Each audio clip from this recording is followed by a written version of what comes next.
Always welcome साथियों, digital class हमेशा आपके साथ। विद्वानों, अपनी जनरल नॉलेज की सीरीज चल रही है। जो भी कंटेंट अब तक आपने पढ़ा है और आगे इस वीडियो में पढ़ने वाले हैं, सारे नोट्स पीडीएफ फॉर्मेट में डाउनलोड किए जा सकते हैं। जिस तरह से मैकेनिकल इंजीनियरिंग की सीरीज कंप्लीट हो चुकी है, सारे नोट्स पीडीएफ फॉर्मेट में अवेलेबल हैं। इन नोट्सों का इस्तेमाल आप बेसिक से लेकर गेट लेवल एग्जामिनेशन तक कर सकते हैं। इससे पिछली वीडियो में साथियों हमने देखा था डेल्टा रीजन किस प्रकार से फॉर्मेट होते हैं, किस प्रकार फॉर्म हो जाते हैं, ये सब डिटेल स्टडी कर चुके थे। अब हम जानते हैं साथियों ग्लेशियर के बारे में। हिमनद जिसे हिंदी में कहते हैं, या हिम पर्वत के नाम से जिसे जाना जाता है, ग्लेशियर।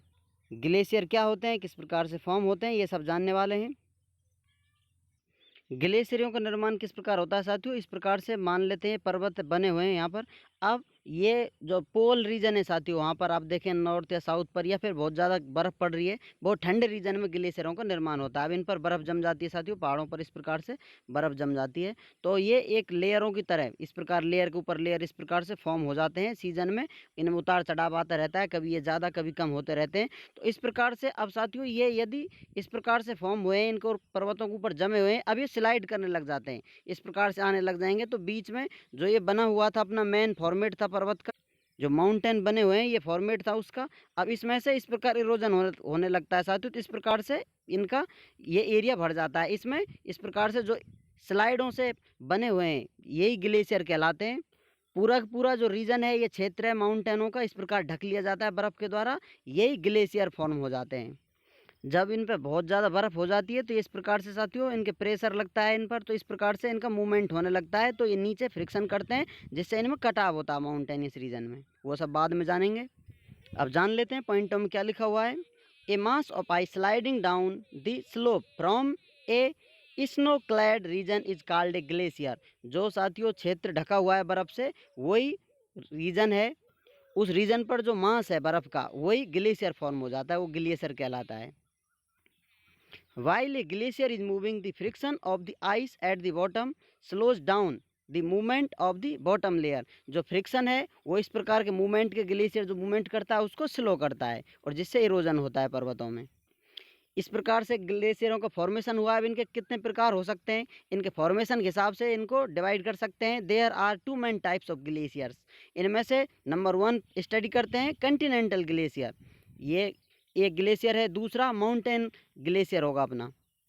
अब कंटिनेंटल ग्लेशियर, कंटिनेंट से रिलेटेड वर्ड है साथियों, तो इसमें संबंधित है कि बहुत बड़ा जो मास है आइस का, वो ग्लेशियर फॉर्म होगा, वो कंटिनेंटल ग्लेशियर कहलाएगा। इस प्रकार से कोई पहाड़ी बनी हुई है, अब इस पर बर्फ़ जमती जाती है लेयरों में साथियों, इस प्रकार से बर्फ़ पे बर्फ़ बनती जाएगी। तो इस प्रकार से जो फॉर्म हुआ है, ये जो रीजन कवर किया है इसने, तो इस प्रकार से सीटों से बना हुआ है, इस प्रकार से एरिया घिरा हुआ है। अब ये ग्लेशियर बन जाता है। तो बहुत बड़े एरिया में सीटों से कवर लेयर बन जाती हैं और बर्फ़ जम जाती है, बिल्कुल एक मास बन जाता है इसका। तो ये पूरी की पूरी एक तरह से हिमपर्वत की तरह नज़र आती है, यही कंटिनेंटल ग्लेशियर कहलाता है। चलिए अब नोट्सों में देख लेते हैं यहाँ पर क्या लिखा हुआ है। एन एक्सटेंसिव, बहुत बड़ा, sheet of ice spreading across a vast region sometime began to move due to the pressure of the ice. This moving sheet of ice is called a continental glacier। अब जैसा आपको बताया था, पर्वतों के ऊपर कुछ ये इस प्रकार से ग्लेशियर फॉर्म हुए हैं। जो लेयर हैं ये एक दूसरे पर स्लाइड कर जाते हैं, कहीं कहीं क्रैक आ जाते हैं, या फिर इनमें बहुत ज़्यादा प्रेशर आ जाता है, तो ये प्रेशर की वजह से इनमें मूवमेंट स्टार्ट हो जाता है। और जो ये सीट स्लाइड करती हैं, जितनी जहाँ से मूवमेंट कर रही है, वो पूरी की पूरी सीट को ही यहाँ पर कंटिनेंटल ग्लेशियर कहा जाता है। यदि आपसे कोई एग्जाम्पल पूछे इस प्रकार के ग्लेशियर कहाँ फॉर्म होते हैं, कहाँ इनको देखा जा सकता है, such glaciers are seen in Antarctica and Greenland. तो इस प्रकार के जो लंबी लंबी सीटें हैं, बहुत बड़े आकार के ग्लेशियर फॉर्म होते हैं, जो कंटिनेंटल ग्लेशियर कहलाते हैं, वो अंटार्कटिका रीजन में और ग्रीनलैंड में देखे जाते हैं। अब नेक्स्ट टाइप जानते हैं एल्पाइन, या आप कह सकते हैं माउंटेन ग्लेशियर। एल्पाइन क्या है साथियों, ऊंचे पहाड़ से संबंधित है, या पहाड़ों पर जो बर्फ़ जमी हुई है, जो उसी को यहाँ पर माउंटेन ग्लेशियर के नाम से जाना जाता है। यहाँ पर बहुत बड़ा एरिया नहीं है, जो रीजन है इस प्रकार ये माउंटेन है। अब इसके ऊपर बहुत बड़ा इस प्रकार से ग्लेशियर फॉर्म हो गया था, एक तरह से बहुत लंबे एरिया में कवर हो जाता है, सीटों से बना हुआ था, वो कंटिनेंटल ग्लेशियर कहलाया था। लेकिन यहाँ पर इस प्रकार की कुछ पहाड़ियों के ऊपर जो बर्फ फॉर्म हो जाती है, इनमें जो मास होता है आइस का, वो यहाँ पर माउंटेन ग्लेशियर के नाम से जाना जाता है। या फिर कहें आप इनका कंपैरिजन करें तो माउंटेन ग्लेशियर कंटिनेंटल ग्लेशियर से छोटे होते हैं। There are snowfield, in the mountainous region of the Himalayas के क्षेत्र में आपको बर्फ़ के मैदान दिखाई देंगे, पहाड़ों के क्षेत्र में। The Alps, the Andes, the Rocky mountains, the ice accumulating in these areas, starting sliding down the slopes. This mass of ice sliding down from the mountains is called a mountain glacier. जैसा अभी आपको बताया था साथियों, जो ये area है Alps, Andes, Rocky, Himalaya, यहाँ पर इन पर्वतों पर जो बर्फ़ जम जाती है ऊपर, इस प्रकार से आइस फॉर्म कर देती है ग्लेशियरों का। तो इन पर्वतों पर से जो स्लाइड करते हैं, इधर उधर मूवमेंट करते हैं, वो अपने माउंटेन ग्लेशियर कहलाते हैं। इनको आप एल्पाइन ग्लेशियर के नाम से भी पुकार सकते हैं या पहचान सकते हैं। जैसा कि आप जानते हैं, इंसानों ने स्टडी के लिए अलग अलग नामकरण कर दिया छोटी बड़ी चीज़ों का, किस चीज़ का क्या नाम है, वही सब प्रोसेस चलता आ रहा है। फॉर्मेशन आपको बताया था, यदि आप स्टार्टिंग से जुड़े हुए हैं तो आप सीरीज़ ज़रूर एंजॉय कर रहे होंगे। इस सीरीज़ से संबंधित आप हमें कोई सुझाव देना चाहें तो अवश्य बताएं।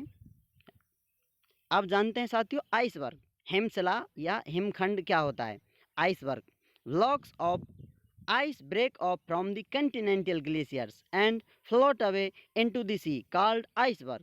These icebergs are huge in size, the density of ice being slightly less than that of water. A very little portion of iceberg, 1 divided by 10, is seen above the water and the rest of it is submerged under water. अब जो glacier form हुए थे अपने पर्वतों से हुए थे या फिर बहुत बड़े रीजन में कंटिनेंटल ग्लेशियर फॉर्म हुए, उनमें से कुछ चीज़ें टूट जाती हैं मूवमेंट की वजह से, उतार चढ़ाव की वजह से, स्लोपों से ये इस प्रकार से स्लाइड कर जाते हैं। तो इनमें से ये मूवमेंट होता है, उस वजह से ये टूटकर अलग टुकड़े बन जाते हैं। वो छोटे छोटे टुकड़े या फिर शिलाओं के रूप में अलग से फॉर्म होता है। इस प्रकार से कोई ग्लेशियर था इस पर, अब इसमें से कुछ इसका हिस्सा टूट कर गिर जाता है किसी भी कारण से, इसमें उतार चढ़ाव आते रहते हैं, ये बनते और पिघलते रहते हैं, या फिर इस पर बहुत ज़्यादा स्ट्रेस आ जाए, प्रेशर आ जाए तो ये टूटकर अलग टुकड़ा इसका गिर जाता है, उसी को आइसबर्ग के नाम से जाना जाता है। ये कंटिनेंटल ग्लेशियर या माउंटेन ग्लेशियर से टूट जाते हैं और समंदर में तैरते रहते हैं, तो इन टुकड़ों को ही आइसबर्ग कहा जाता है। ये साइज़ में बहुत बड़े होते हैं। डेंसिटी, जैसा कि आप जानते हैं, पानी की डेंसिटी बर्फ़ से ज़्यादा होती है तो बर्फ़ उसमें फ्लोट करती है, लेकिन थोड़ा ही अंतर होता है, इसलिए लगभग 1 डिवाइडेड बाई 10 पोर्शन होता है जो आइसबर्ग का, वो सिर्फ एक हिस्सा दिखाई देता है 10 में से ऊपर, नीचे 9 हिस्से उसके होते हैं जो आइसबर्ग के या किसी भी हिमखंड के जो पानी में तैर रही है वो नीचे की तरफ डूबा हुआ होता है पानी में। तो इस प्रकार की बर्फ़ की संरचना को ही आइसबर्ग या हिमशिला या हिमखंड के नाम से जाना जाता है। अब तक साथियों हम लैंड फॉर्म्स पढ़ते आ रहे हैं, रिवर की वजह से, वाइंड की वजह से। तो यहाँ पर क्या ग्लेशियरों से भी लैंड का कुछ फॉर्मेशन होता है, कुछ ऐसे चेंज आते हैं जो ग्लेशियर चेंज कर देते हैं फॉर्मेशन में, जो पृथ्वी की सतह है उस पर। तो देखिए, उसी को स्टडी कर रहे हैं यहाँ पर, लैंड फॉर्म्स ऑफ ग्लेशिएशन। ग्लेशियरों की जो प्रक्रिया है उनसे किस प्रकार के लैंड फॉर्म देखने को मिलते हैं। Various land forms are created on account of the transportation, erosion and depositional work of a glacier. Let us consider the major land forms. तो इस प्रकार के ट्रांसपोर्टेशन से, इनके कटाव से, इनके जमाव से, ग्लेशियरों के से कुछ बदलाव आते हैं, किस प्रकार के मेजर लैंड फॉर्म होते हैं उनको हम यहाँ पर स्टडी करने वाले हैं। उनमें से पहला लेते हैं सर्क, इसको कोरिया सर्क के नाम से जानते हैं।